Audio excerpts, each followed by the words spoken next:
இறை வார்த்தை மத்தேயு நற்செய்தி அதிகாரம் 8 இறைவசனங்கள் 5 முதல் 11 முடிய. அக்காலத்தில் இயேசு கப்பர்நாகுமுக்கு சென்றபோது நூற்றுவர் தலைவர் ஒருவர் அவரிடம் உதவி வேண்டி வந்தார்.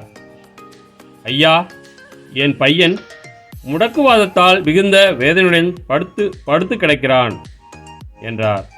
இயேசு அவரிடம், நான் வந்து அவனை குணமாக்குவேன் என்றார். நூற்றுவர் தலைவர் மறுமொழியாக, ஐயா, நீர் என் வீட்டிற்குள் அடியெடுத்து வைக்க நான் தகுதியற்றவன். ஆனால் ஒரு வார்த்தை மட்டும் சொல்லும், என் பையன் நலமடைவான். நான் அதிகாரத்துக்கு உட்பட்டவன், என் அதிகாரத்துக்கு உட்பட்ட படைவீரரும் உள்ளனர்.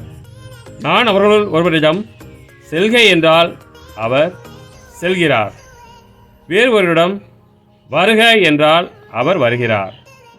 என் பணியாளரை பார்த்து இதை செய்க என்றால் அவர் செய்கிறார் என்றார். இதை கேட்டு இயேசு வியந்து தம்மை பின்தொடர்ந்து வந்தவர்களை நோக்கி, உறுதியாக உங்களுக்கு சொல்கிறேன், இஸ்ரேலர் யாரிடமும் இத்தகைய நம்பிக்கையை நான் கண்டதில்லை. கிழக்கிலும் மேற்கிலுமிருந்து பலர் வந்து ஆபிரகாம், ஈசாக்கு, யாக்கோபு ஆகியோருடன் விண்ணரசின் பந்தியில் அமர்வர் என்றார். கிறிஸ்துவின் நற்செய்தி.